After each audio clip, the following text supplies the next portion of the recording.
ચાલો વિદ્યાર્થી મિત્રો, ધોરણ 11માં ચેપ્ટર નંબર 6 સપુષ્પી વનસ્પતિઓની અંતઃસંરચનાનો આપણે અભ્યાસ કરીશું. અંતઃસંરચનાનો મતલબ એ થાય છે કે વનસ્પતિ જે પેશીઓથી બનેલી છે એ તમામ પ્રકારની પેશીઓનો અભ્યાસ કરવો અને પેશીઓથી બનતા પેશી તંત્રોનો અભ્યાસ કરવો છે. મિત્રો, આપણે આગળ અભ્યાસ કરીશું આ જ ચેપ્ટરમાં કે 3 પ્રકારના પેશી તંત્રનો અભ્યાસ કરવાનો છે, જેમાં અધિસ્તરીય પેશી તંત્ર, આધાર પેશી તંત્ર અને સંવહન પેશી તંત્ર, કે જેને આપણે વાહક પેશી તંત્ર પણ કહી શકીએ, એવા 3 પ્રકારના પેશી તંત્રનો અભ્યાસ કરવાનો છે. સર્વપ્રથમ ચેપ્ટરની પ્રસ્તાવનાને જોઈશું. જેમ કે તમે જાણો છો કે વનસ્પતિ અને પ્રાણીઓ પૈકી મોટા ભાગના સજીવોની બાહ્ય રચનામાં, જો અહીંયા હું શબ્દ લખીશ કે વનસ્પતિ અને પ્રાણીઓ પૈકી મોટા ભાગના સજીવો, ભલે વનસ્પતિ હોય કે પ્રાણી હોય, મોટા ભાગના સજીવોની બાહ્યાકાર અથવા બાહ્ય રચનામાં, બાહ્યાકાર રચના ન લખવું હોય તો બાહ્ય રચનામાં રચનાકીય સમાનતાઓ પણ જોવા મળે છે, સાથે સાથે જુદાપણું એટલે ભિન્નતાઓ પણ જોવા મળે છે. શું મતલબ થશે આનો?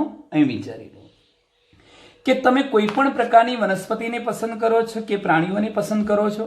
વનસ્પતિ અને પ્રાણીઓ પૈકીના જે મોટા ભાગના સજીવો છે એની બાહ્ય રચનામાં તમને સરખાપણું જોવા મળે છે. જેમ કે તમે પ્રાણીઓ લો, એમાં ખાસ કરીને 2 જોડ ઉપાંગવાળા, તો જુદી જુદી જાતિના સજીવોમાં પણ 2 જોડ ઉપાંગો છે. એનો મતલબ કે બાહ્ય રચનામાં શું છે? સમાનતા છે.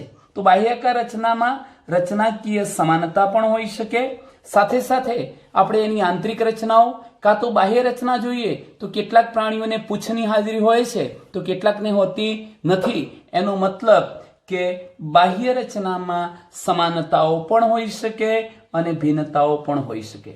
જેમ વનસ્પતિ અને પ્રાણીઓની બાહ્ય રચનામાં સમાનતાઓ અને ભિન્નતાઓ જોવા મળે છે, તે જ રીતે તેઓની આંતરિક સંરચનાઓમાં અથવા આંતરિક રચનામાં પણ સમાનતા અને ભિન્નતા હોઈ શકે. તો બીજા નંબરનો મુદ્દો નોંધીશું કે તેવી જ રીતે તેઓની એટલે વનસ્પતિ અને પ્રાણીઓની આંતરિક રચનામાં પણ સમાનતા અને ભિન્નતા જોવા મળે છે. એ કેવી રીતે? તો એનું પણ તમને એક ઉદાહરણ આપી દઉં કે ધારો કે આપણે આવૃત બીજધારી વનસ્પતિનો અભ્યાસ કરવાના છીએ. એમાં ખાસ કરીને આપણે એકદળી અને દ્વિદળી વનસ્પતિઓને જોઈશું. તો તમે એકદળી વનસ્પતિના મૂળને લો, દ્વિદળી વનસ્પતિના મૂળને લો. એવી રીતે એકદળીનું પ્રકાંડ, એકદળીનું પર્ણ, દ્વિદળીનું પ્રકાંડ અને દ્વિદળીનું પર્ણ લો.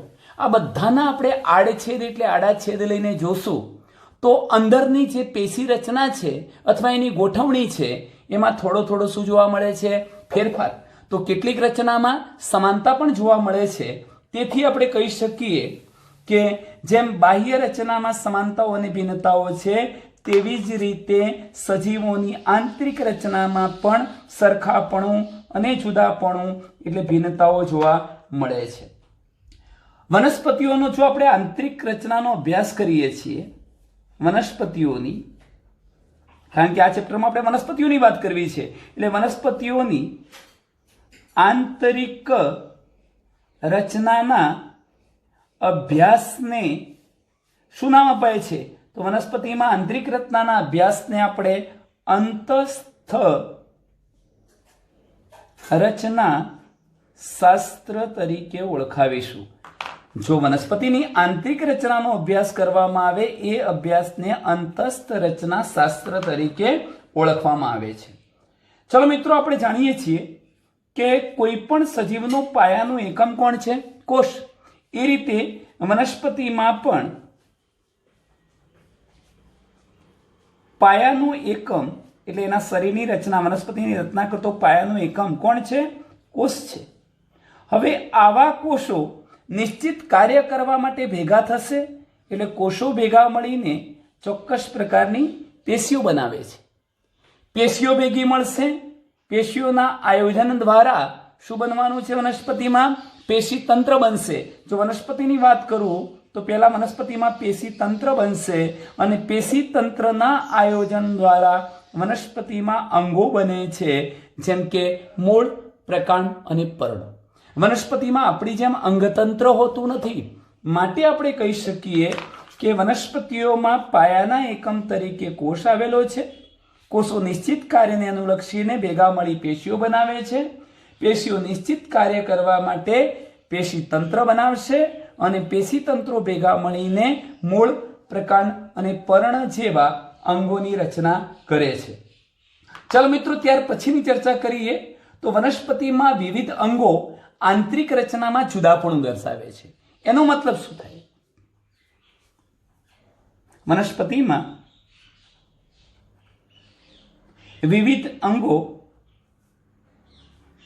એની આંતરિક રચનામાં, બાહ્ય રચના નહીં, આંતરિક, એનું છેદ લઈએ, આંતરિક રચનામાં જુદાપણું અથવા તો વિવિધતા દર્શાવે છે એમ કહી શકાય. જુદાપણું દર્શાવે છે. કેવી રીતે? મેં તમને અગાઉ એ મુદ્દો કયો જ છે, ફરી આપણે એને નોંધીએ તો આવૃત બીજધારી વનસ્પતિઓમાં દ્વિદળી અને એકદળીની જો આપણે અંતઃરચના જોઈએ તો અંતઃરચનાની દ્રષ્ટિએ તેઓ એકબીજાથી જુદા પડે છે. તો ખાસ કરીને આવૃત બીજધારી વનસ્પતિઓમાં જો આપણે દ્વિદળી વનસ્પતિઓની રચના જોઈએ અને સાથે સાથે એકદળી વનસ્પતિની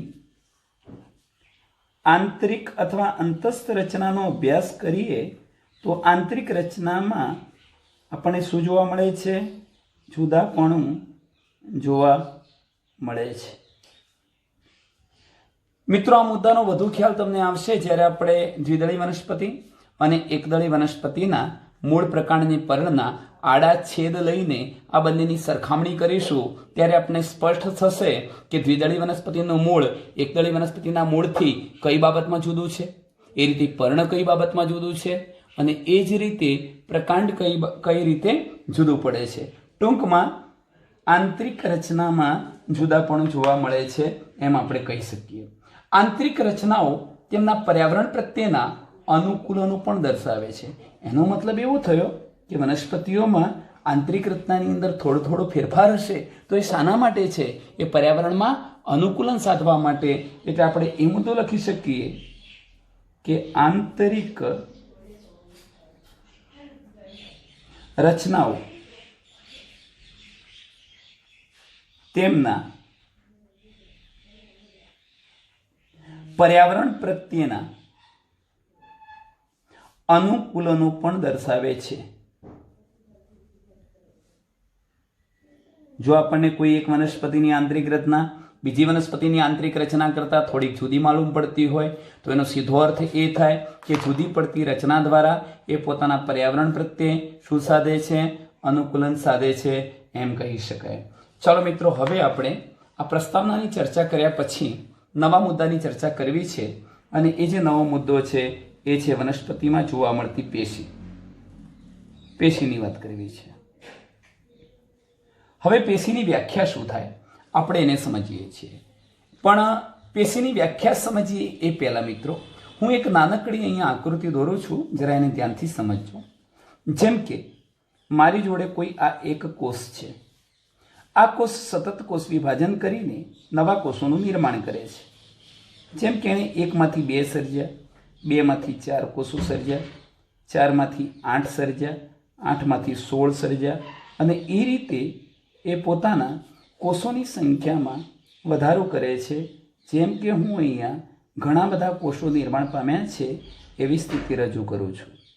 આ રીતે સતત કોષ વિભાજનના કારણે નવા કોષોનું સર્જન થયું છે. ચલો, મેં અહીંયા વધુ નવા કોષો બતાવ્યા છે. કેમ? કારણ કે એના આધારે આપણે પેશીની પણ વ્યાખ્યા સમજવી છે. તો જરા ધ્યાન રાખશો. સતત કોષ વિભાજનથી સર્જાયેલા આ નવા કોષોનો સમૂહ છે. ચલો મિત્રો, આટલા બધા નવા કોષો સર્જાયા, એમનું ઉદ્ભવ સ્થાન, એમનું ઉત્પત્તિ સ્થાન એક જ છે. કેમ એક જ છે? આ બધા જ કોષો આ મૂળ કોષમાંથી સર્જાયા છે. એટલે હું એમ કહી શકું કે આ બધા જ કોષોની ઉત્પત્તિ સમાન છે, સમાન ઉત્પત્તિ ધરાવતા આ કોષો છે. હવે પરિસ્થિતિ શું થાય છે? એમાંથી ધારો કે એક મુદ્દો એ પણ યાદ રાખજો કે જે કોષ સતત ને સતત કોષ વિભાજન કરીને નવા કોષો સર્જવાની ક્ષમતા ધરાવે એને આપણે વર્ધનશીલ કોષ કહીશું, વર્ધમાન કોષ કહીશું. એનો મતલબ એવો થયો મિત્રો કે એ વધુને વધુ કોષો સર્જી શકે છે, કોષ વિભાજન પામવાની ક્ષમતા ધરાવે છે, એટલે વર્ધમાન કોષ કહેવાય. અને વર્ધનશીલ કોષોથી બનતી જે પેશી હશે એને આપણે વર્ધનશીલ પેશી કહીશું. એટલે જ્યાં એવો શબ્દ આવે વર્ધનશીલ, તો તમારે એનો મિનિંગ સમજી લેવાનો કે તેનામાં સતત ને સતત કોષ વિભાજન પામવાની ક્ષમતા રહેલી છે. તો ચાલો, આ કોષ કોઈ વર્ધમાન કોષ છે, સતત કોષ વિભાજન પામી કોષોનો સમૂહ બનાવે છે. હવે આટલા બધા કોષો સર્જાયા મિત્રો, એમાંથી તમે જોઈ શકો છો કે આટલા કોષોને એક નિશ્ચિત કાર્ય કરવું છે, આટલા કોષોને. અને આ કોષો એક નિશ્ચિત કાર્ય કરવા માટે શું કરે છે? ધારો કે જુઓ, તમે જોઈ શકો છો મેં એમની રચનામાં થોડો ફેરફાર બતાવી દીધો, એમનું સ્વરૂપ એમણે બદલી નાખ્યું છે. આ કોષોએ શા માટે બદલ્યું છે એ પણ હું બતાવીશ તમને. ધારો કે આ કોષો આટલા પોતાની રચનામાં રૂપાંતર કરી દે છે. અને મેં આ જે ટપકા બતાવ્યા છે એ મિત્રો હરિતકણ છે. હરિતકણ ધરાવતા કોષો હરિતકણોત્તક કોષો કહેવાય. અને આ હરિતકણોત્તક કોષોથી બનતી પેશીને હરિતકણોત્તક પેશી કહેવાય. હવે તમે જાણો છો હરિતકણોત્તક પેશીનું કાર્ય શું? પ્રકાશ સંશ્લેષણનું કાર્ય કરી વનસ્પતિ માટે શું બનાવવું? ખોરાક બનાવવું. તો ટૂંકમાં હું અહીંયા લખી શકું આ હરિતકણોત્તક પેશી થઈ, હરિતકણોત્તક પેશી. આ પેશી તો બની, શા માટે બની? એને એક નિશ્ચિત કાર્ય કરવું હતું, નિશ્ચિત ચોક્કસ કાર્ય કરવું હતું. નિશ્ચિત કાર્ય, કયું નિશ્ચિત કાર્ય કરવું હતું? તો એને કાર્ય કરવું છે પ્રકાશ સંશ્લેષણનું, ખોરાક બનાવવાનું. મિત્રો તમે યાદ રાખો, મેં આ એક ઉદાહરણ આપ્યું છે, પછી આપણે એની વ્યાખ્યાને સમજીશું. એવી રીતે માની લો કે મને એમ થાય કે આટલા જે કોષો છે એ કોષોને હું આ રીતે બતાવીશ. જો મેં ષષ્ઠકોણીય કોષો બતાવ્યા છે, એનો મતલબ કે આ કોષોએ પોતાના સ્વરૂપમાં ફેરફાર કર્યો છે, પોતાની રચનાને થોડીક બદલી છે.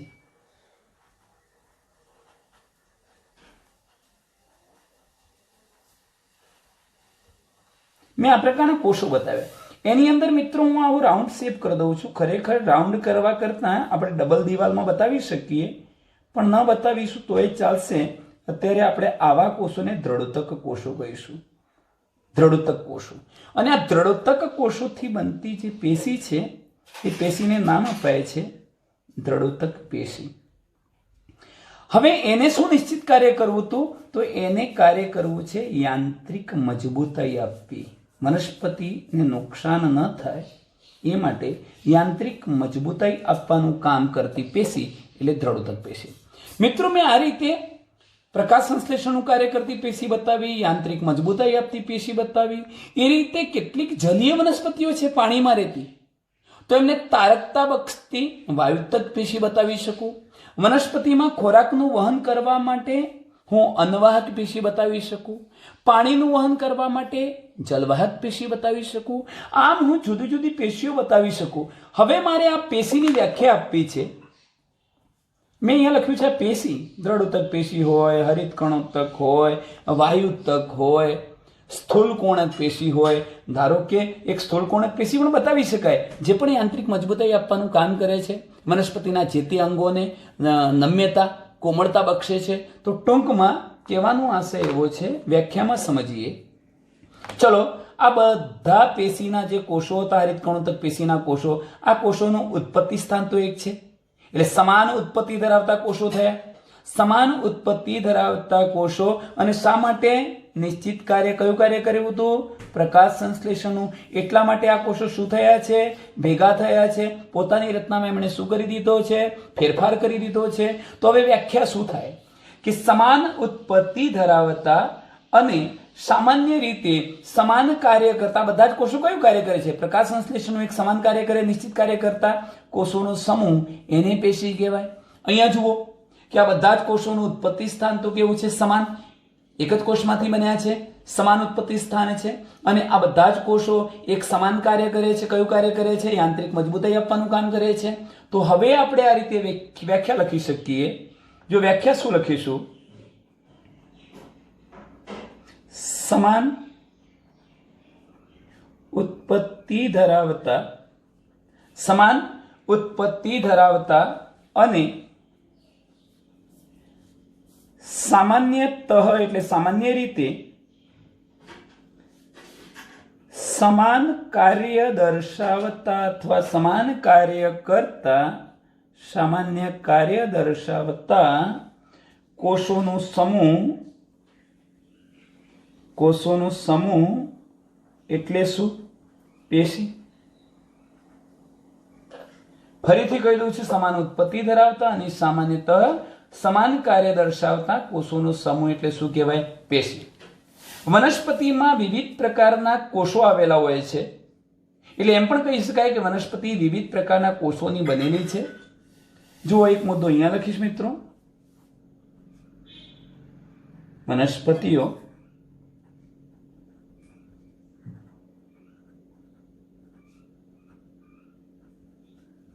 વિવિધ પ્રકારના કોષોથી બનેલી છે. જેમ કે મેં કહ્યું, હરિતકણોત્તક હોય, દ્રઢોત્તક કોષો હોય, અન્નવાહક પેશીના કોષો, જલવાહક પેશીના કોષો, સ્થૂલકોણક પેશીના કોષો, વાયુતક પેશીના કોષો, અધિસ્તર પેશીના કોષો, આવા જુદા જુદા પ્રકારના કોષોથી વનસ્પતિ બનેલી હોય છે. નવા સર્જાતા કોષો, હવે ધારો કે આ કોષે કોષ વિભાજન કરીને આ બધા નવા કોષો સર્જ્યા. શું આ નવા કોષો પણ કોષ વિભાજન પામવાની ક્ષમતાને જાળવી રાખે છે, કે પછી તેઓ કોષ વિભાજન પામવાનો ગુણધર્મ ગુમાવી દે છે? ટૂંકમાં, જો આ કોષો હજુ પણ કોષ વિભાજન પામવાની ક્ષમતા ધરાવશે તો તેને વર્ધનશીલ પેશી કહીશું, અને જે કોષોએ કોષ વિભાજન પામવાની ક્ષમતાને ગુમાવી દીધી છે એને આપણે શું કહીશું? સ્થાયી પેશી અથવા અવર્ધનશીલ પેશી કહીશું. તો આપણે એમ કહી શકીએ કે નવા સર્જાયેલા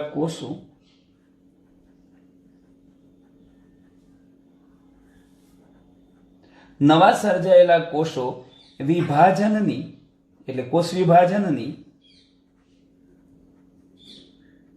ક્ષમતા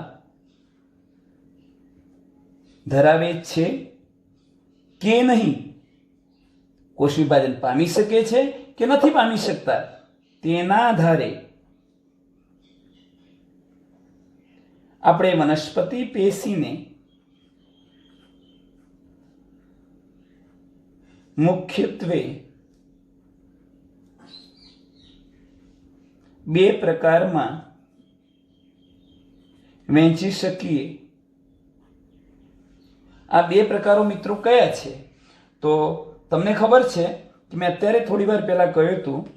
એક છે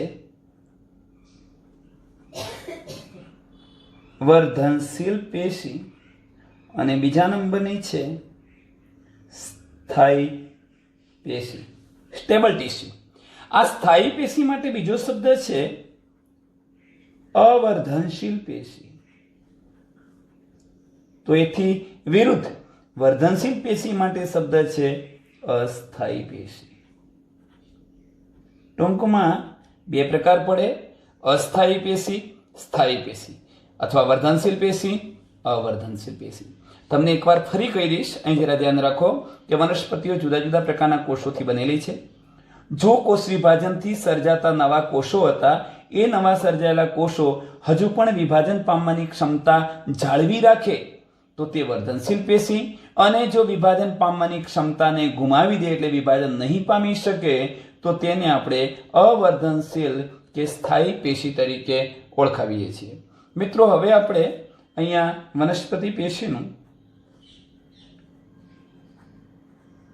વર્ગીકરણ જોવું છે કે વનસ્પતિઓમાં કેટલા પ્રકારની કઈ કઈ મુખ્ય પેશીઓ આવેલી હોય. આપણે આ ચેપ્ટરમાં વનસ્પતિ પેશીનું વર્ગીકરણ જોઈ તમામ વનસ્પતિ પેશીનો અભ્યાસ કરવો છે. ચાલો અહીં જરા ધ્યાન રાખો. અહીંયા હું તમને કહીશ મિત્રો કે જે વનસ્પતિ પેશી છે એ વનસ્પતિ પેશીને આપણે મુખ્યત્વે બે પ્રકારમાં વહેંચીએ છીએ. બે પ્રકાર કયા? તો એ બે પ્રકારોમાં એક પ્રકાર છે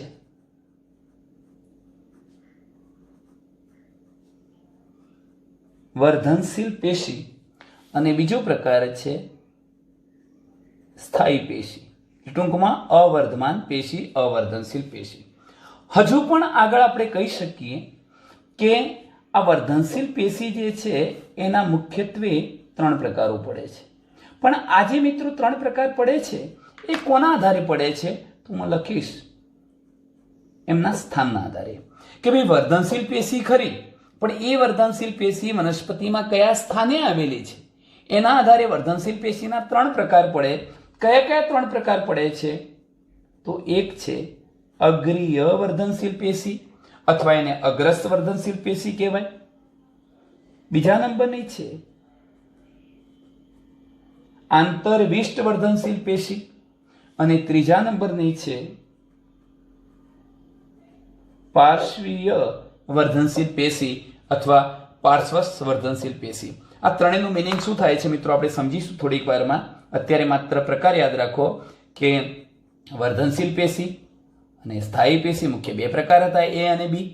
વર્ધનશીલ પેશીના 3 પ્રકાર પડ્યા: અગ્રસ્ત વર્ધનશીલ પેશી અથવા અગ્રીય વર્ધનશીલ પેશી, આંતરવિષ્ટ વર્ધનશીલ પેશી અને પાર્શ્વીય વર્ધનશીલ પેશી. હવે મિત્રો આ જે 3 પ્રકાર પડ્યા એ સ્થાનના આધારે પડ્યા, પણ જો મારે ઉદ્ભવના આધારે પ્રકારો પાડવા હોય, ઉદ્ભવના આધારે એનો મતલબ કે સર્વપ્રથમ જ્યારે વનસ્પતિનો જીવનકાળ શરૂ થયો, વનસ્પતિનું જીવન શરૂ થયું ત્યારે કઈ પેશી અસ્તિત્વમાં હતી અને એકવાર વનસ્પતિ પુખ્ત બની ગઈ એના પછી કઈ પેશી અસ્તિત્વમાં આવી. ટૂંકમાં ઉદ્ભવના આધારે આપણે મુખ્ય 2 પ્રકાર પાડી શકીએ. કયા 2 પ્રકાર પાડી શકીએ હું શોર્ટમાં બતાવીશ મિત્રો. અગ્રીય અને આંતરવિષ્ટ એમ આ બંને વર્ધનશીલ પેશીઓ વનસ્પતિના જીવનની શરૂઆતથી જ આ વનસ્પતિમાં હાજર હોય છે.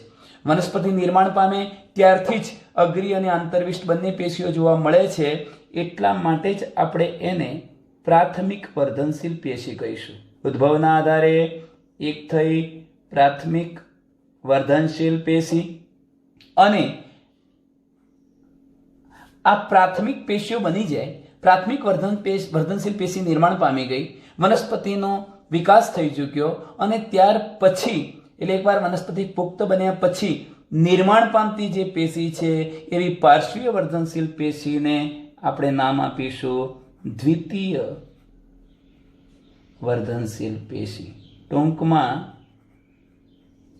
તમે જોઈ શકો છો કે ઉદ્ભવના આધારે પણ આપણે વનસ્પતિને 2 પ્રકારમાં વહેંચી શકીએ: પ્રાથમિક વર્ધનશીલ પેશી, દ્વિતીય વર્ધનશીલ પેશી. પ્રાથમિક વર્ધનશીલ પેશીઓ કોને કહેવાશે? અગ્રીય અને આંતરવિષ્ટ વર્ધનશીલ પેશીઓ. આ બંને પ્રાથમિક વર્ધનશીલ પેશી છે, જ્યારે પાર્શ્વીય વર્ધનશીલ પેશી કેવી છે? દ્વિતીય વર્ધનશીલ પેશી છે. ચાલો એવી જ ચર્ચા આપણે સ્થાયી પેશીની કરીએ.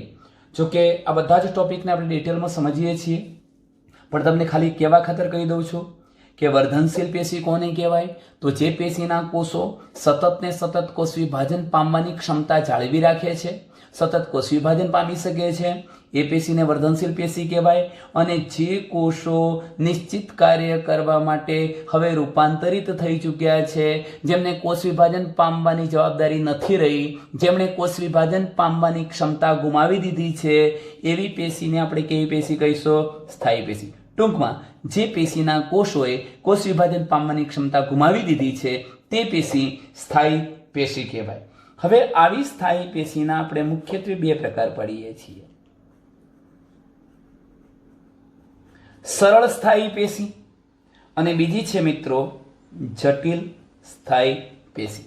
આ શબ્દોની સમજૂતી પણ હું જ્યારે સ્થાયી પેશી ચલાવીશ ત્યારે આપીશ કે સરળ કોને કહેવાય, જટિલ કોને કહેવાય. પણ સરળ સ્થાયી પેશીમાં આપણે કેટલીક પેશીઓનો સમાવેશ કરીએ છીએ. કઈ કઈ પેશીઓ સરળ સ્થાયી પેશી છે? તો હું એના ઉદાહરણો આપું છું. જેમ કે મિત્રો વનસ્પતિના તમામ અંગોમાં હાજર છે. મૂળ પ્રકાંડ પર્ણમાં એવા મૃદુતક પેશી, સ્થૂલકોણક પેશી અને દ્રઢોતક પેશી, આ ત્રણ પેશીઓ એ સરળ સ્થાયી પેશીઓ છે. જ્યારે જટિલ સ્થાયી પેશીઓમાં વાત કરીએ તો જટિલ સ્થાયી પેશીમાં હું અહીંયા ઉદાહરણ આપું છું. જલવાહક પેશી જે પાણી અને ક્ષારોના વહન કાર્ય સાથે સંકળાયેલી છે, અને બીજી લખીશ અન્નવાહક પેશી જે ખોરાકના વહન સાથે સંકળાયેલી છે. આ જટિલ કેમ છે, એને શા માટે જટિલ કહી મિત્રો, એની ચર્ચા પણ આપણે કરીશું. ચલો હવે આપણે સ્ટાર્ટ કરવું છે. એકવાર ફરીથી ચાર્ટ પર નજર કરી લઈએ કે વનસ્પતિઓમાં જોવા મળતી પેશીઓને મુખ્યત્વે બે પ્રકારમાં વહેંચી શકાય. એક છે વર્ધનશીલ પેશી અને બીજી છે સ્થાયી પેશી. વર્ધનશીલ પેશીને એના સ્થાનના આધારે ત્રણ પ્રકારમાં વહેંચી શકાય. અગ્રીય વર્ધનશીલ પેશી, આંતરવિષ્ઠ વર્ધનશીલ પેશી અને ત્રીજી છે પાર્શ્વીય વર્ધનશીલ પેશી. એમાંથી મિત્રો અગ્રીય અને આંતરવિષ્ઠ વર્ધનશીલ પેશીને આપણે પ્રાથમિક વર્ધનશીલ પેશી કહીશું ઉદ્ભવના આધારે, અને પાર્શ્વીય વર્ધનશીલ પેશીને આપણે દ્વિતીય વર્ધનશીલ પેશી કહીશું. તો ઉદ્ભવના આધારે વર્ધનશીલ પેશીના મુખ્ય બે પ્રકાર પ્રાથમિક અને દ્વિતીયક. સ્થાયી પેશી એમાં સરળ સ્થાયી પેશી, જટિલ સ્થાયી પેશી. સરળ સ્થાયી પેશીમાં મૃદુતક, સ્થૂલકોણક અને દ્રઢોતક, અને જટિલ સ્થાયી પેશીમાં જલવાહક અને અન્નવાહક. તો મિત્રો પહેલા આપણે આટલી પેશીઓનો અભ્યાસ કરવો છે. જરા તમે હવે ધ્યાનથી આગળના ટોપિકને સમજો કે આ જે વર્ધનશીલ પેશી છે એના સ્થાનના આધારે આપણે પ્રકારો જોવાના હતા. તો હવે વર્ધનશીલ પેશી કોને કહેવાય પહેલા તો, અને પછી એના સ્થાનના આધારે આપણે આ ત્રણ પ્રકારોની ચર્ચા કરવી છે. ચલો મિત્રો, હવે આપણે વર્ધનશીલ પેશીની વાત કરવી છે, એટલે હું અહીંયા એ કરીને લખીશ વર્ધનશીલ પેશી. મેં તમને કહ્યું એમ સર્વપ્રથમ તો આપણે વ્યાખ્યા આપી દઈશું કે જે પેશીના કોષો સતત કોષ વિભાજન પામતા રહેતા હોય, અથવા એવું નથી કેવું તો સક્રિય રીતે વિભાજન પામતા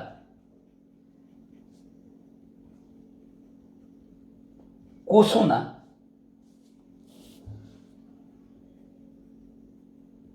સમૂહને આપણે શું કહીશું? વર્ધનશીલ પેશી. ટૂંકમાં જે પેશીના કોષો સતત કોષ વિભાજન પામવાની ક્ષમતા જાળવી રાખે છે એને આપણે શું કહીશું? વર્ધનશીલ પેશી. એક બીજો મુદ્દો પણ અગત્યનો છે મિત્રો, કે આપણે એમ કહીએ વનસ્પતિ વૃદ્ધિ પામે છે, પણ વનસ્પતિમાં વૃદ્ધિ બધા જ ભાગોમાં નથી થતી. વનસ્પતિમાં વૃદ્ધિ અમુક વિસ્તારો પૂરતી મર્યાદિત છે. હવે તમને એમ થાય કે સાહેબ એવા કયા વિસ્તારો છે કે જે ભાગોમાં જ વનસ્પતિમાં વૃદ્ધિની પ્રક્રિયા થાય? તો આપણે એમ કહી શકીએ કે વનસ્પતિમાં વૃદ્ધિની જે પ્રક્રિયા છે, વનસ્પતિમાં વૃદ્ધિ ક્રિયાશીલ કોષ વિભાજન પામતા હોય એવા વિસ્તારો પૂરતી મર્યાદિત છે. વનસ્પતિમાં વૃદ્ધિ ક્રિયાશીલ કોષ વિભાજન થતું હોય તેવા વિસ્તારો પૂરતી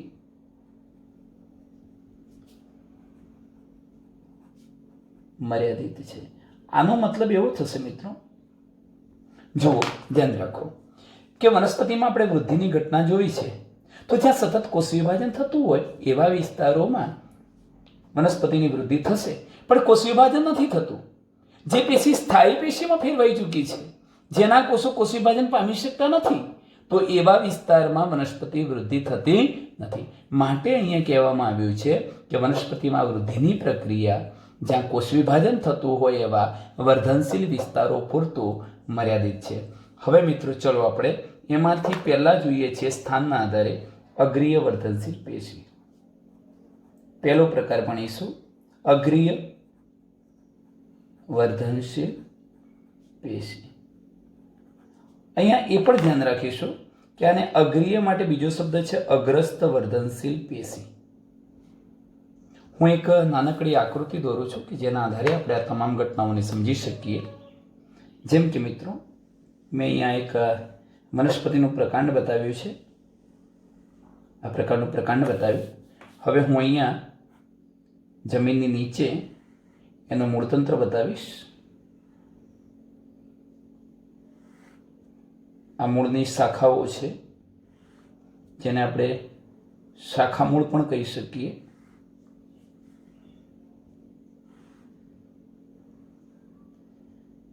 એમાં આવી તૃતીય ક્રમની શાખાઓ પણ હોઈ શકે, ચતુર્થ ક્રમની શાખાઓ પણ હોઈ શકે. તો આ પ્રકારે આપણે મૂળ બતાવ્યું. આ પ્રકાંડ છે, અને તમે જાણો છો મિત્રો, પ્રકાંડ પર ગાંઠો આવેલી હોય થોડા થોડા અંતરે. આ પ્રકારની ગાંઠો છે, અને દરેક ગાંઠના ભાગેથી પર્ણ ઉદ્ભવતું હોય છે.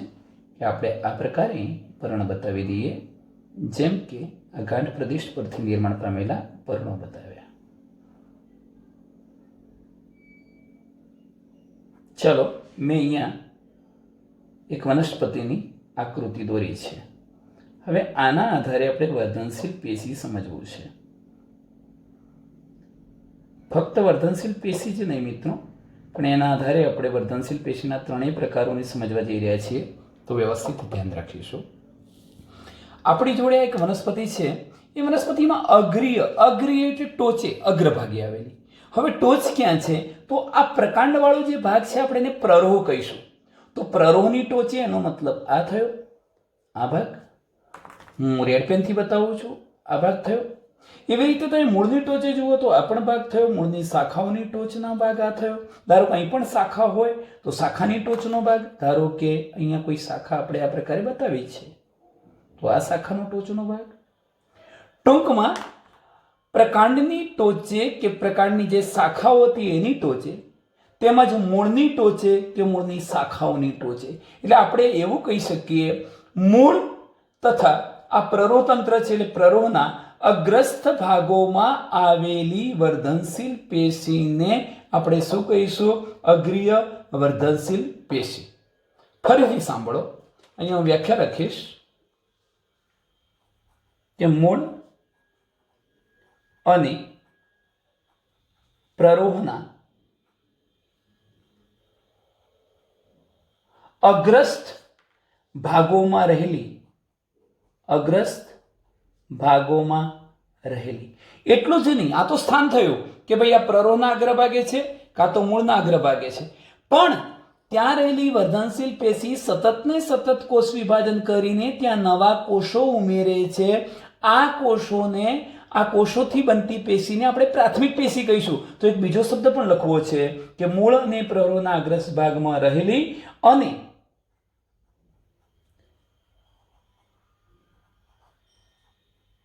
પ્રાથમિક પેશીઓનું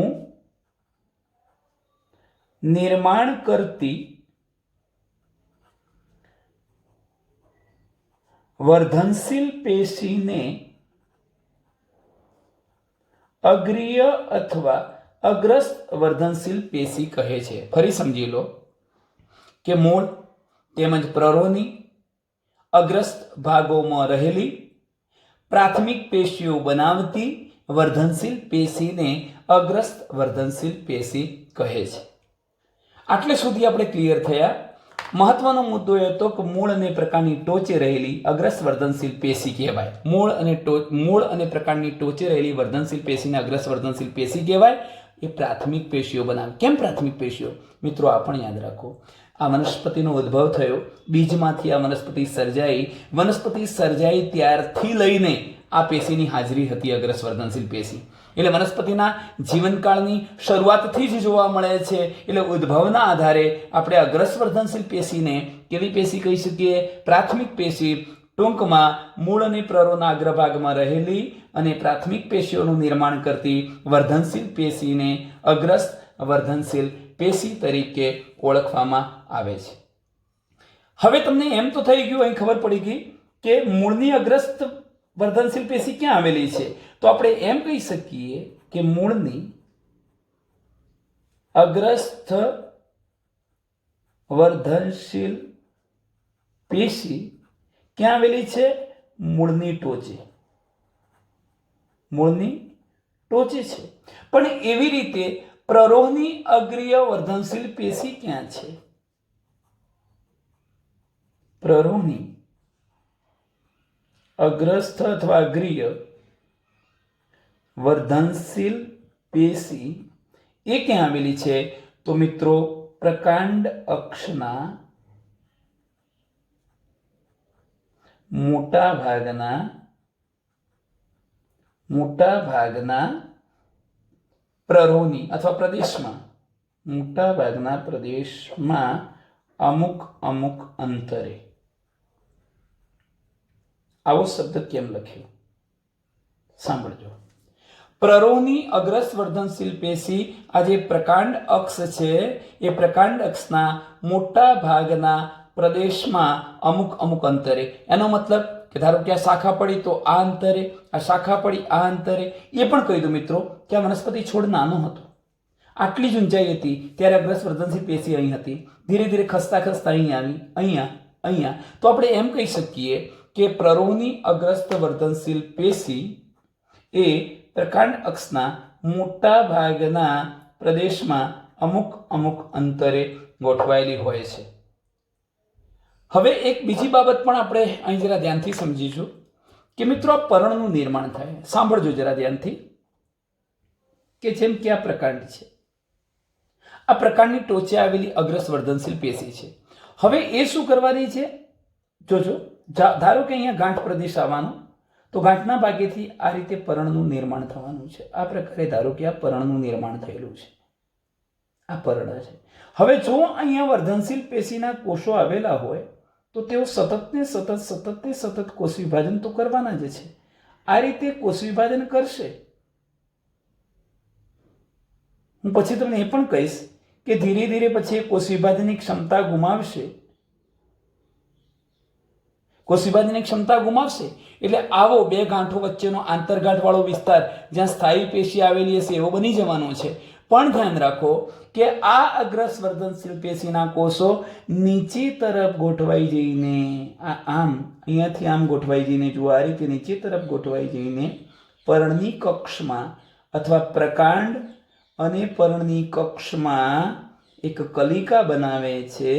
અને આવી કલિકાને આપણે નામ આપીએ છીએ કક્ષ કલિકા, કે જે પુષ્પ પણ બનાવી શકે અને શાખા પણ બનાવી શકે.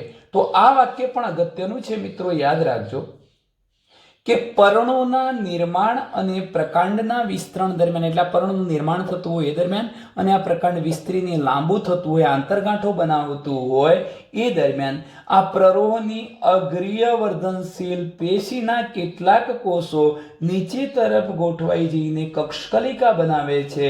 આવી કક્ષકલિકા કાં તો પુષ્પ ધારણ કરી શકે, કાં તો આવી શાખા પણ બનાવી શકે. ટૂંકમાં અહીંયા કક્ષકલિકા બનવાની, એ કક્ષકલિકા પુષ્પમાં પણ ફેરવાઈ શકે અને શાખામાં પણ ફેરવાઈ શકે છે. તો આટલે સુધીના ટોપિકની આપણે ચર્ચા કરી, એ છે મિત્રો અગ્રીય વર્ધનશીલ પેશી. હવે આપણે બીજા નંબરના મુદ્દાની ચર્ચા કરીએ છીએ, એ છે આંતરવિષ્ટ વર્ધનશીલ પેશી. ચાલો આંતરવિષ્ટ વર્ધનશીલ પેશીની ચર્ચા કરીએ. અહીં જરા ધ્યાન રાખજો. બીજા નંબરનો પોઈન્ટ છે આંતરવિષ્ટ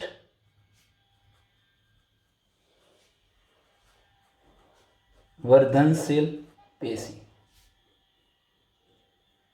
આંતરવિષ્ટ વર્ધનશીલ પેશી નામ સ્થાનના આધારે આંતરવિષ્ટ વચ્ચે આવેલી.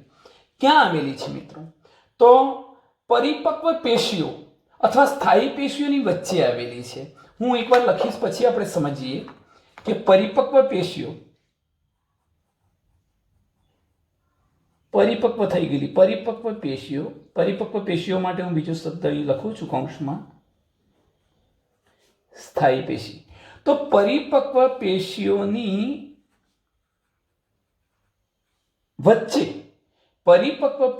વચ્ચે આવેલી વર્ધનશીલ પેશીને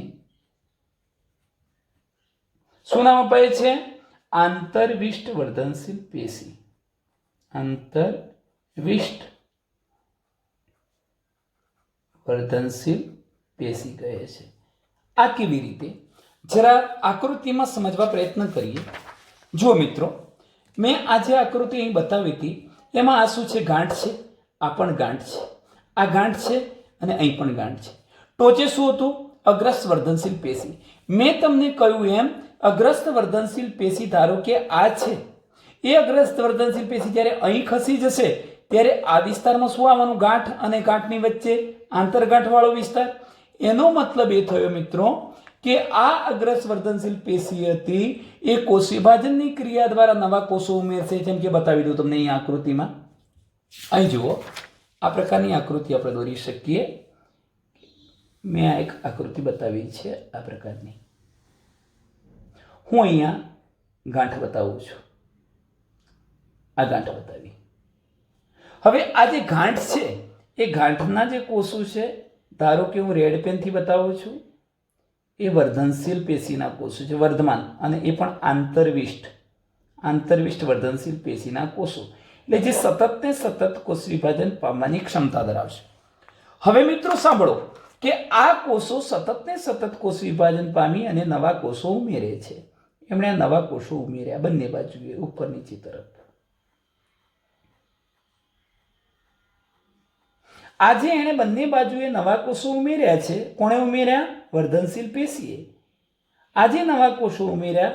એ કોષો સમય જતાં નિશ્ચિત કાર્ય કરવા માટે ચોક્કસ પ્રકારની પેશીમાં ફેરવાઈ જવાના છે અને હવે કોષ વિભાજન પામવાની ક્ષમતા ગુમાવી બેસે. જો એ કોષ વિભાજન પામવાની ક્ષમતા ગુમાવી બેસે ત્યારે તો આપણે સ્ટેબલ ટિશ્યુ, સ્થાયી પેશી કહીશું. તો આ સ્થાયી પેશી, આ બાજુ પણ કોણ થઈ ગયું? સ્થાયી પેશી.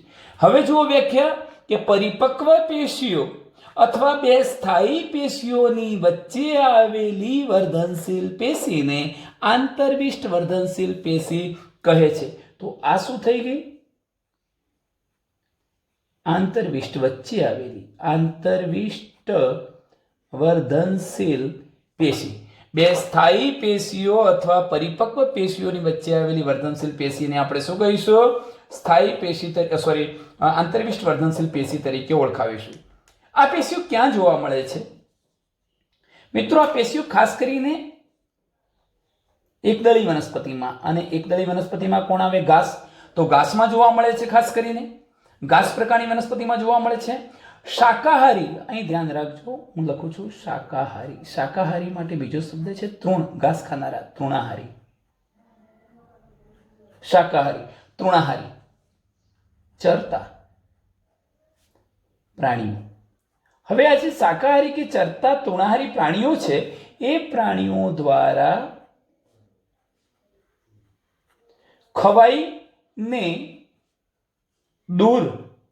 ખવાઈને દૂર થયેલા વનસ્પતિના ભાગોની જગ્યાએ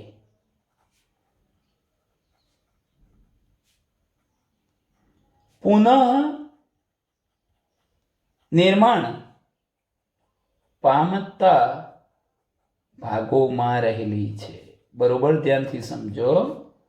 આ પેશીનું સ્થાન છે કે આંતરવિષ્ટ વર્ધનશીલ પેશી તમને ક્યાં જોવા મળે છે? ઘાસ જેવી એકદળી વનસ્પતિમાં જોવા મળે છે. આ ઉપરાંત ગાય, ઘેટા, બકરા જેવા જે તૃણાહારી કે શાકાહારી ચરતા પ્રાણીઓ છે એ પ્રાણીઓ જ્યારે વનસ્પતિને ખાય છે, મિત્રો તમે જોયું હશે, હું તમને બતાવું કે કોઈક શાકાહારી કે તૃણાહારી પ્રાણી આ પર્ણ તોડી ખાય છે. આ પર્ણ તોડી ખાય છે તો પર્ણ તો તૂટી ગયું, 2-4 દિવસ પછી આવીને જુઓ તો અહીંથી નાની નાની કુંપળો ફૂટતી તમને દેખાય છે. એનો મતલબ કે શાકાહારી કે ચરતા જે પ્રાણીઓ હતા એના દ્વારા ખવાઈ ગયેલો જે ભાગ હતો એ જગ્યાએ નવા નિર્માણ પામતા, પુનઃનિર્માણ પામતા ભાગોમાં પણ કઈ પેશી આવેલી છે? આ ગાંઠના સ્થાને આંતરવિષ્ટ વર્ધનશીલ પેશી જોવા મળે છે. ફરીથી ઘાસ તેમજ શાકાહારી કે તૃણાહારી ચરતા પ્રાણીઓ દ્વારા ખવાઈ ગયેલા અને દૂર થઈ ગયેલા જે વનસ્પતિના ભાગો હતા એની જગ્યાએ પુનઃનિર્માણ પામતા જે ભાગો હતા એમાં આ પેશી રહેલી તમને જોવા મળે છે. આ બંને પેશીઓ, કઈ કઈ બે પેશીઓ? પહેલી આપણે કઈ ભણ્યા? અગ્રીય, અને બીજા નંબરે કઈ ભણ્યા? આંતરવિષ્ટ. તો અગ્રીય અને આંતરવિષ્ટ એમ બંને વર્ધનશીલ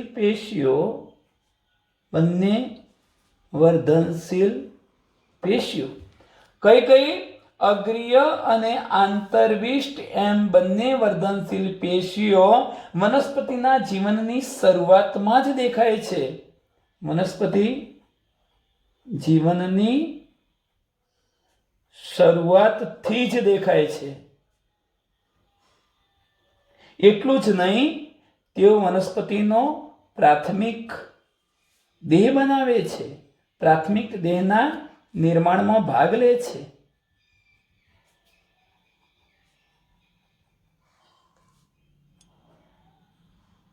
અને તેથી જ મિત્રો આપણે એને પ્રાથમિક વર્ધનશીલ પેશી કહીશું. કોને કોને? પ્રાથમિક વર્ધનશીલ પેશી. કેવી રીતે? જરા ધ્યાન રાખો. બરોબર મિત્ર, આને સમજવાની જરૂર છે. ધ્યાનથી સમજજો કે એક બીજમાંથી બીજને જ્યારે વાવવામાં આવે ત્યારે આ પ્રકારની વનસ્પતિનું નિર્માણ થાય છે. હવે આ વનસ્પતિ ઉગી નીકળી, એક નાનો છોડ તૈયાર થયો, ભલે ઉગી, કુંપળ ફૂટી, પ્રાંકુર નીકળ્યું, આવો છોડ બન્યો. ત્યારથી જ કઈ બે પેશીઓ તો જોવા મળવાની છે? અગ્રસ્થ જોવા મળવાની અને આંતરિષ્ટ વર્ધનશીલ પેશીઓ જોવા મળવાની. એ શું કરશે? પ્રાથમિક પેશીઓનું નિર્માણ કરે છે. એટલે સતત કોષ વિભાજન પામી નવા કોષો ઉમેરે છે અને એ નવા કોષોના કારણે વનસ્પતિની જે લંબાઈ હતી, લંબ અક્ષે વૃદ્ધિ થવાની છે. વનસ્પતિ જાડી નથી બનવાની, પરંતુ વનસ્પતિની લંબાઈમાં વધારો પ્રેરવાની છે આ બંનેને. અને તેથી જ આપણે એને પ્રાથમિક પેશીઓ કહીશું અને તેમને પ્રાથમિક વર્ધનશીલ પેશી કહેવાય. ફરી ધ્યાન રાખો કે વનસ્પતિના જીવનની શરૂઆતથી જ બે પેશીઓ જોવા મળે છે, અગ્રસ્થ અને આંતરવિષ્ટ વર્ધનશીલ પેશી, અને તેઓ લંબ અક્ષે વૃદ્ધિ કરે છે, વનસ્પતિની લંબાઈમાં વધારો કરે છે. ટૂંકમાં પ્રાથમિક પેશીઓનું નિર્માણ કરે છે. પ્રાથમિક પેશીઓનું નિર્માણ કરે માટે જ આપણે આ બંનેને સંયુક્ત રીતે પ્રાથમિક વર્ધનશીલ પેશી કહીશું. હવે હું બીજા નંબરના મુદ્દા તરફ જાઉં છું અને એ છે ત્રીજા નંબરની પેશી. એને આપણે કઈ પેશી કહેતા હતા? પાર્શ્વીય વર્ધનશીલ પેશી. પાર્શ્વીય વર્ધનશીલ પેશી બિલકુલ સરળ છે મિત્રો, થોડું ધ્યાન રાખજો. ચાલો, એકવાર તમારું પુનરાવર્તન પણ થઈ જશે. અહીંયા તમે આટલું યાદ રાખો કે આપણે આ પ્રકારે એક વનસ્પતિ બતાવી હતી. આ વનસ્પતિનું પ્રકાંડ અથવા પ્રરોહતંત્ર છે. વનસ્પતિનું આ મૂળતંત્ર છે. એમાં મુખ્ય સોટી જેવું મૂળ દેખાય છે. ખાસ કરીને દ્વિદળી વનસ્પતિમાં આવા સોટી મૂળતંત્ર હોય. એના પરથી નિર્માણ પામતા બધા ઉપમૂળ, શાખા મૂળ છે. આ પ્રથમ ક્રમની ધરી કહેવાય. આ પ્રાથમિક. આ દ્વિતીય ક્રમની શાખાઓ પણ બની શકે. આ રીતે મેં તમને અગાઉ કહ્યું છે. ચાલો, એની જરૂર નથી. હવે આ ગાંઠ પ્રદેશ છે, આ ગાંઠ પ્રદેશ છે, આ ગાંઠ પ્રદેશ છે. તમને ખબર છે કે ગાંઠના ભાગેથી પર્ણનું નિર્માણ થાય છે, કે આપણે આ પ્રકારનું પર્ણ બતાવી દઈએ.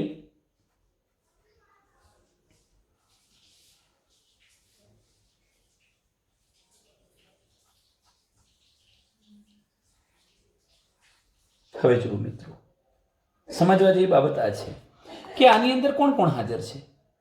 અગ્રસ્થ વર્ધનશીલ પેશી હાજર છે, આંતરવિષ્ટ વર્ધનશીલ પેશી હાજર છે. આ બે પેશીઓ શું કરતી હતી? ફક્ત પ્રાથમિક પેશીઓનું નિર્માણ કરીને વનસ્પતિની લંબાઈમાં વધારો કરાવે. બસ એનાથી કોઈ બીજું વિશેષ કાર્ય નથી, જાડાઈમાં વધારો ન કરે. પણ હવે તમે જુઓ, હું અહીંયા લાલ લીટીથી બતાવું છું કે ધારો કે આ દ્વિદળી વનસ્પતિ છે. ખાસ કરીને મિત્રો, એકદળી વનસ્પતિમાં દ્વિતીય વૃદ્ધિ નથી થતી. સેકન્ડરી ગ્રોથ એ દ્વિદળી વનસ્પતિમાં, ડાયકોટ વનસ્પતિમાં નથી જોવા મળતી. એકદળી વનસ્પતિમાં જોવા નથી મળતી, મોનોકોટમાં. આ ડાયકોટ એટલે દ્વિદળી વનસ્પતિ છે એમ સમજજો. હવે હું શું કહેવા માંગુ છું? એક બીજને વાવ્યું, એ બીજ ઉગી નીકળ્યું. આ પ્રકારનો પ્રાથમિક દેહ ધરાવતો છોડ બની ગયો. કોના કારણે બન્યો? અગ્રસ્થ અને આંતરવિષ્ટ વર્ધનશીલ પેશીના કારણે. પણ હવે આવો પ્રાથમિક દેહ બની ગયા પછી, ધારો કે અગાઉ બનાવી હતી એ જ વનસ્પતિ છે, આવી જ છે. આટલું બની ગયા પછી હવે વનસ્પતિ જાડાઈમાં વધારો કરે છે. કેવી રીતે? તો આ પ્રકાંડની પાર્શ્વ બાજુ પર, આ પ્રકાંડ છે એની બંને પાર્શ્વ બાજુ પર, આમ વર્તુળાકારે પણ બતાવી શકો. આ પાર્શ્વીય બાજુઓ કહેવાય. આ પાર્શ્વ બાજુ કાં તો મૂળની પાર્શ્વ બાજુઓ પર, પ્રકાંડ અને મૂળની પાર્શ્વ બાજુએ પર આવેલી વર્ધનશીલ પેશીને પાર્શ્વીય વર્ધનશીલ પેશી કહે છે. મૂળ અને બધી વનસ્પતિમાં નથી હોતું, કેટલીક વનસ્પતિમાં, એનો મતલબ દ્વિદળી વનસ્પતિમાં. તો ઘણી વનસ્પતિઓમાં મૂળ અને પ્રકાંડના પરિપક્વ ભાગોમાં આવેલી, આ બધા પરિપક્વ ભાગો કહેવાય. એ પરિપક્વ ભાગોમાં આવેલી અહીં પણ હોઈ શકે, બધા જ પરિપક્વ ભાગોમાં જે સ્થાયી પેશીઓ બની ગયેલી ત્યાં પણ હોય. ટૂંકમાં અહીંયા પરિપક્વ ભાગોમાં આવેલી વર્ધનશીલ પેશીને પાર્શ્વીય વર્ધનશીલ પેશી કહેવાય. જે મિત્રો કઈ રીતે વૃદ્ધિ કરશે? જુઓ, સતત કોષ વિભાજન કરશે આ પ્રકારે, અને પરિણામે જે કોષો છે એ બહારની તરફ ઉમેરાતા જશે, અને પરિણામ સ્વરૂપે આ જે પ્રકાંડ હતું એ પણ જાડું બનવાનું, આ જે મૂળ હતું એની પણ જાડાઈમાં શું થવાનો? વધારો. જો પ્રાથમિક વૃદ્ધિ તો થઈ ગઈ હતી, લંબાઈમાં વધવું એટલે પ્રાથમિક વૃદ્ધિ, પણ પછી આ બીજા નંબરની વૃદ્ધિ થઈ, એને દ્વિતીય વૃદ્ધિ કહેવાય. આવી જે પેશીઓ બની બીજા નંબરે એને દ્વિતીય પેશીઓ કહેવાય. તો હવે આપણે વ્યાખ્યામાં શું લખી શકીએ એ પણ કહી દઉં મિત્રો, કે આ દ્વિતીય પેશીઓ કરીને એ સુકાય એટલે લાકડું કાષ્ટ બની જાય, એટલે કાષ્ટ તત્વનું નિર્માણ કરતી પેશી. હવે હું શબ્દો અહીંયા લખીશ કે ઘણી વનસ્પતિઓના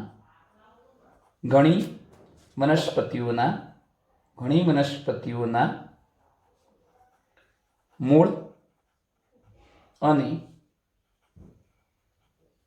પ્રકાંડના પરિપક્વ ભાગોમાં, હું કૌંસમાં લખું છું, મૂળ અને પ્રકાંડની પાર્શ્વ બાજુએ, મૂળ અને પ્રકાંડની પાર્શ્વ બાજુ પર આવેલી. ટૂંકમાં ઘણી વનસ્પતિઓના મૂળ અને પ્રકાંડના પરિપક્વ ભાગોમાં આવેલી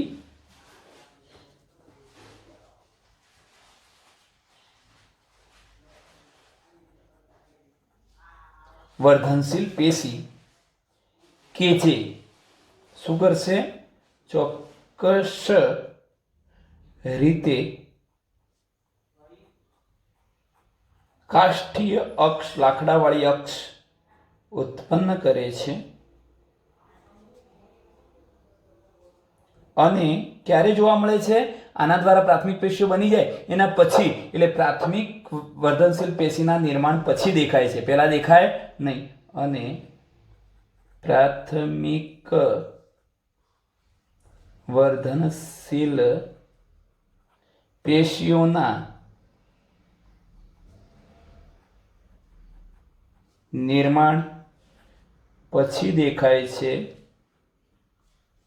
તેને દ્વિતીય વર્ધનશીલ પેશી પણ કહેવાય, અથવા એને પાર્શ્વીય વર્ધનશીલ પેશી કહે છે. મિત્રો આગળ જોયું તમે, મેં દ્વિતીય વર્ધનશીલ પેશી કહ્યું હતું. કેમ એને દ્વિતીય કહ્યું તો તમે જોઈ શકો છો, અહીં આપણે લખ્યું છે, જો અહીં તમે જોઈ શકો છો, મેં લખ્યું છે કે પાર્શ્વીય વર્ધનશીલ પેશીને દ્વિતીય વર્ધનશીલ પેશી પણ કહેવાય. કેમ કહેવાય? કારણ કે વનસ્પતિના જીવનની શરૂઆતમાં અગ્રીય અને આંતરવિષ વર્ધનશીલ પેશી હતી. એમના દ્વારા પ્રાથમિક વર્ધનશીલ પેશીઓ બની ચૂકી છે, લંબાઈમાં વધારો થયો છે. આવી પ્રાથમિક વર્ધનશીલ પેશીના નિર્માણ પછીથી આ નિર્માણ પામી છે દ્વિતીય વર્ધનશીલ પેશી, માટે આપણે એને શું કહીએ? દ્વિતીય. તો ટૂંકમાં દ્વિતીય પેશીઓનું નિર્માણ કરે છે એને દ્વિતીય વર્ધનશીલ પેશી કહે. ફરીથી, ઘણી વનસ્પતિના મૂળ અને પ્રકાંડના પરિપક્વ ભાગોમાં પાર્શ્વ બાજુમાં આવેલી વર્ધનશીલ પેશી કે જે ચોક્કસ રીતે કાષ્ઠીય અક્ષ ઉત્પન્ન કરે છે અને પ્રાથમિક વર્ધનશીલ પેશીઓના નિર્માણ પછીથી દેખાય છે, પહેલા દેખાતી નથી, એને દ્વિતીય અથવા પાર્શ્વીય વર્ધનશીલ પેશી કહે છે. તો મિત્રો આપણે આ ટોપિકની અંદર આટલે સુધી અટકીશું, અને ત્યાર પછી તમે જોઈ શકો છો કે આપણે હવે સ્થાયી પેશીઓ તરફ આગળ વધવાનું છે. એટલે નેક્સ્ટ વિડીયો લેક્ચરમાં આપણે સ્થાયી પેશીઓનો અભ્યાસ કરીશું. અસ્તુ.